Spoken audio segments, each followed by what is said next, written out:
हम लोग एनसीईआरटी गणित कक्षा 10 के प्रश्नावली 2.3 का तीसरा क्वेश्चन हल करने वाले हैं, ठीक ना। तो इस क्वेश्चन में हमसे कहा जा रहा है कि 3x⁴ plus 6x³ minus 2x² minus 10x minus 5 के अन्य सभी शून्यक ज्ञात कीजिए।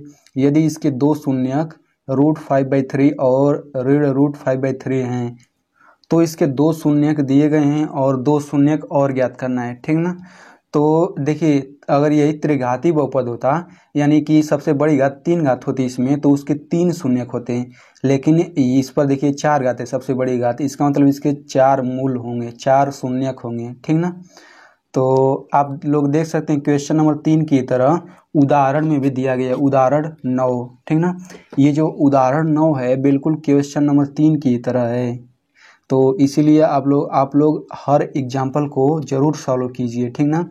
और जो एग्जाम्पल होता है उसमें बहुत कॉन्सेप्ट भी क्लियर हो जाता है, तो आप लोग एग्जाम्पल एक भी मिस मत कीजिए, ठीक ना। तो ये जो क्वेश्चन है इसमें थोड़ा शार्ट तरीके से हल कर दिया है, इसीलिए हो सकता है कि आप लोगों को समझ में ना आता हो। तो आज मैं तीसरा क्वेश्चन हल करूंगा बिल्कुल सरल तरीके से, और ये केवल देखने में कठिन लग रहा है लेकिन ये बहुत ही सिंपल क्वेश्चन है, ठीक ना। तो चलिए हम लोग इस क्वेश्चन को हल करते हैं, तीसरे क्वेश्चन को। तो इसमें एक चीज़ और समझ लीजिए कि शून्यक क्या होता है। शून्यक ये होता है जैसे कि ये दोनों शून्यक हैं, तो यदि x बराबर √5/3 या फिर x बराबर माइनस √5/3 यदि आप इस बहुपद में रखते हैं तो इस बहुपद का मान शून्य आएगा। शून्य का मतलब यही होता है, ठीक ना। तो चलिए अब बढ़ते हैं क्वेश्चन की तरफ। तो सबसे पहले हम लोग लिखेंगे चूंकि x बराबर, तो सबसे पहले लिखेंगे हम लोग चूंकि x बराबर √5/3 और x बराबर √5/3 पर इस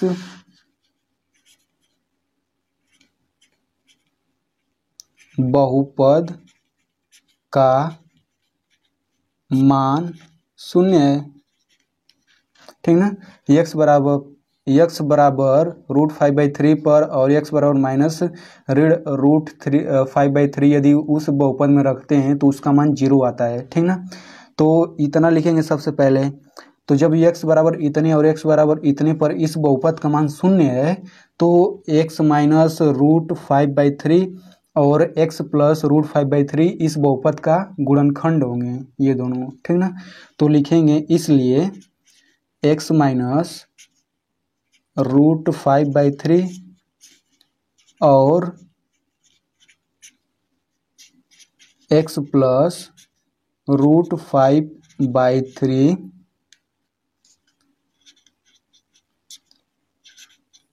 इस बहुपद के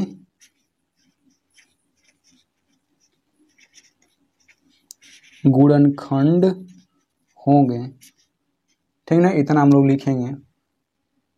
देखिए ये कहाँ से आया है, इसको हमने पक्षांतर कर दिया है, ठीक ना। तो ये आ गया, इसको भी पक्षांतर करेंगे तो ये प्लस वाला आ जाएगा। तो चूंकि इतने और इतने इस बहुपद के गुणनखंड होंगे, जब ये दोनों गुणनखंड होंगे तो इनका यदि हम लोग गुणा कर दें तो वो भी तो एक गुणनखंड होगा इसी बहुपद का। तो हम लोग लिखेंगे इसलिए x minus √5/3 into x plus √5/3 भी इस बहुपद का एक गुणनखंड होगा, ठीक ना। तो जब इतना जो है इस बहुपद का गुणनखंड होगा तो इसे हम लोग हल करके छोटा कर लेते हैं। तो आपको पता ही है कि a माइनस बी गुणा a प्लस बी बराबर किसके होता है, ये बराबर होता है a² माइनस b² के। तो इसी फार्मूले की मदद से हम लोग इसको छोटा कर लेते हैं। तो ये हो जाएगा x माइनस √5/3, दूसरे कोष्टक में x प्लस 5/3 हो गया, ठीक ना। तो ये हो जाएगा एक्स का स्क्वायर माइनस √5/3 का स्क्वायर। तो इसे हल करेंगे तो क्या आएगा, ये आएगा एक्स स्क्वायर माइनस 5/3। ये रूट हट जाता है स्क्वायर करने पर। चूंकि ये जो बहुपद आया है एक्स स्क्वायर माइनस 5/3, ये बहुपद उस बड़े वाले बहुपद का एक गुणनखंड है। जब ये एक गुणनखंड है तो यदि हम लोग इस बहुपद से उस बड़े वाले बहुपद में भाग देते हैं तो शेषफल 0 आएगा। तो अब हम लोग इस बहुपद से बड़े वाले बहुपद में भाग देंगे, ठीक ना। तो चलिए भाग देना शुरू करते हैं। तो इसके बाद हम लोग लिखेंगे एक्स स्क्वायर माइनस 5/3 से इस बहुपद में भाग देने पर, ठीक ना। तो भाग देने से पहले हम लोग जिस तरीके से पहले और दूसरे क्वेश्चन में हल किया था उसी तरीके से इसको भी करेंगे। देखिए ये दोनों मानक रूप में तो हैं, लेकिन 2 घात के बाद 1 घात नहीं आ रहा है। इसमें देखिए ये बिल्कुल सही है। देखिए 4 घात है, फिर 3 घात, फिर 2 घात, फिर 1 घात, फिर यहाँ पे x की घात 0 लिख सकते हैं, ठीक। लेकिन यहाँ इसमें x नहीं आ रहा है तो हम लोग इसे लिख लेंगे x square plus 0 into x minus 5/3। ये तो 0 आ जाएगा, कोई परिवर्तन नहीं होगा, ठीक ना। तो अब हम लोग भाग देना शुरू करते हैं। तो भाग देने से पहले हम लोग कुछ इसे इस रूप में लिख लेते हैं, ठीक ना। जो ये भाज्य का पहला पद है हम लोग भाजक के पहले पद से इसमें भाग देते हैं, ठीक ना। तो यहाँ है 3x⁴ अपान ये x का स्क्वायर, ठीक। तो इसे हल करेंगे कितना आएगा, 3x का स्क्वायर आएगा। तो हम लोग 3x स्क्वायर यहाँ पे लिख लेंगे, 3x का स्क्वायर। अब 3x स्क्वायर से इन तीनों में हम लोग गुणा करेंगे। तो जब x स्क्वायर में गुणा करेंगे तो कितना आएगा, ये आ जाएगा 3x⁴। अब इसमें गुणा करेंगे तो क्या आएगा, ये आएगा प्लस। जब 0 में 3 का गुणा करेंगे तो 0 आ जाएगा। x में x स्क्वायर का गुणा करेंगे तो ये x³ आ जाएगा, ठीक। और जब -5/3 में गुणा करेंगे तो क्या आएगा, देखिए मैं इसे हल कर देता हूँ। जब -5/3 में 3x स्क्वायर से गुणा करेंगे तो ये 3 से 3 कट जाएगा, बचेगा क्या, -5x का स्क्वायर। तो हम लोग यहाँ पे तो हम लोग यहाँ पे -5x का स्क्वायर लिख लेते हैं, ठीक ना। फिर माइनस माइनस ये हो जाएगा प्लस, ठीक ना। तो इसे घटाएंगे तो ये कितना आएगा, ये आ जाएगा 0। और चूंकि ये पहले से 0 के बराबर है तो ये हम लोग सीधे ऊपर वाला लिख लेंगे 6x³। और जब आप 5x स्क्वायर में से -2x स्क्वायर घटाए तो कितना आता है, +3x का स्क्वायर आता है। चूँकि यहाँ पे 3 पद है, यहाँ पे 3 पद हैं तो हमें यहाँ पे 3 पद करना जरूरी है। तो हम लोग अगला पद उतार लेंगे -10x। अब ये नया भाज्य बन गया तो इसके पहले पद में हम लोग इससे भाग देते हैं। तो चलिए भाग देकर देखते हैं। तो अब हम लोग 6x³ में x स्क्वायर से भाग देंगे तो कितना आएगा, ये आ जाएगा आपका 6x, ठीक। तो हम लोग यहाँ पे 6x लिख लेंगे प्लस 6x। अब 6x है इसमें गुणा कर लीजिए। तो जब x स्क्वायर में गुणा करेंगे तो ये हो जाएगा 6x³। और जब 6 का 0 में गुणा करेंगे तो ये हो जाएगा 0। और जब x का x में गुणा करेंगे तो ये हो जाएगा 0 इंटू x का स्क्वायर। फिर जब आप 6x का -5/3 में गुणा करेंगे तो कितना आएगा, तो ये 3 से 6 कटेगा 2 बार में, ठीक। फिर 5 दूना 10 -10x। तो हम लोग यहाँ पे -10x लिख लेते हैं, ठीक। और फिर घटा देंगे तो ये माइनस हो जाएगा, ये माइनस ये प्लस, ये 0 आ गया। चूँकि ये पहले से 0 के बराबर है तो ये ऊपर वाला पद हम लोग लिख लेंगे 3x का स्क्वायर। अब ये चूँकि दोनों पद बराबर हैं तो ये हो जाएगा 0, ठीक ना। चूँकि जब ये 0 है तो इसमें किसी संख्या से गुणा करने कोई परिवर्तन नहीं होगा तो हम 0 इंटू x लिख सकते हैं। x क्यों लिखा, क्योंकि यहाँ पे x स्क्वायर है और यहाँ पे 1 घात बन जाएगा। फिर यहाँ से -5 उतार लेंगे हम लोग, ठीक ना। अब ये नया भाज्य बन गया तो इसके पहले पद में यानी 3x स्क्वायर में x स्क्वायर से भाग देंगे, कितना आएगा, 3 आएगा। तो हम लोग यहाँ पे +3 लिख लेते हैं। अब हम लोग इसमें गुणा करेंगे तो x स्क्वायर में गुणा करेंगे तो 3x स्क्वायर, और इसमें गुणा करेंगे तो +0 इंटू x आ जाएगा। फिर -5/3 में गुणा करेंगे तो -5 आएगा।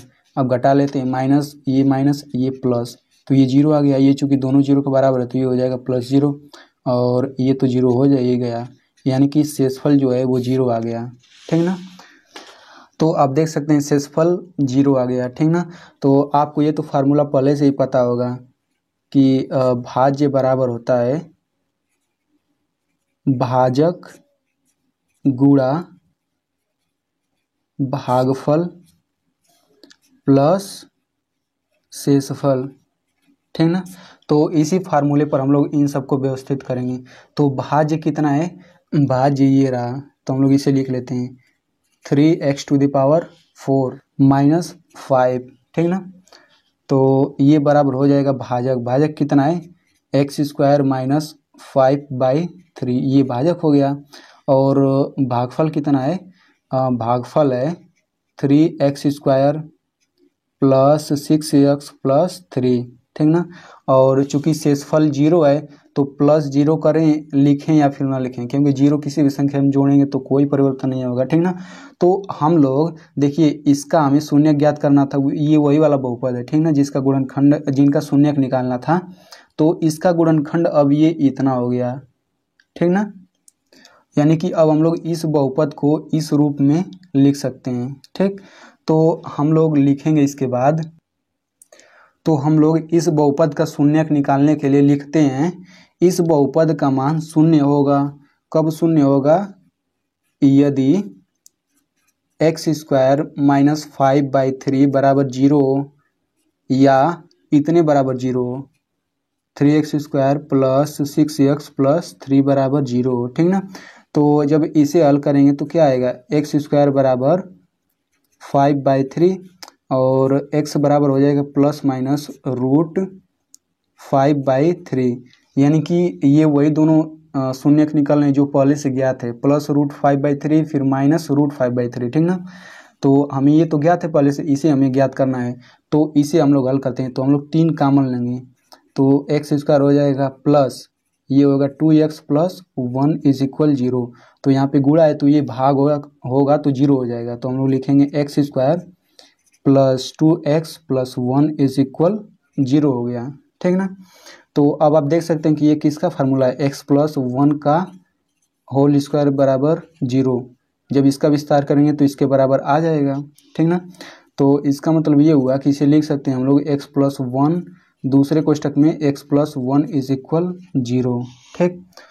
तो अब देखिए इतने बराबर 0 हो गया, तो यहाँ से यदि हम लोग इसके बराबर 0 करते हैं x प्लस 1 बराबर 0, तो x बराबर -1 आता है। जब इसे 0 करेंगे इस वाले को x प्लस 1 बराबर 0, तो ये हो जाएगा x बराबर -1, यानी कि वे दोनों शून्यक -1 और -1 है, यानी कि दोनों समान है, ठीक ना। तो इसके बाद से हम लोग लिखेंगे अतः इस बहुपद के शून्यक √5/3, √5/3, ऋण 1 और ऋण 1 हैं। तो इस तरीके से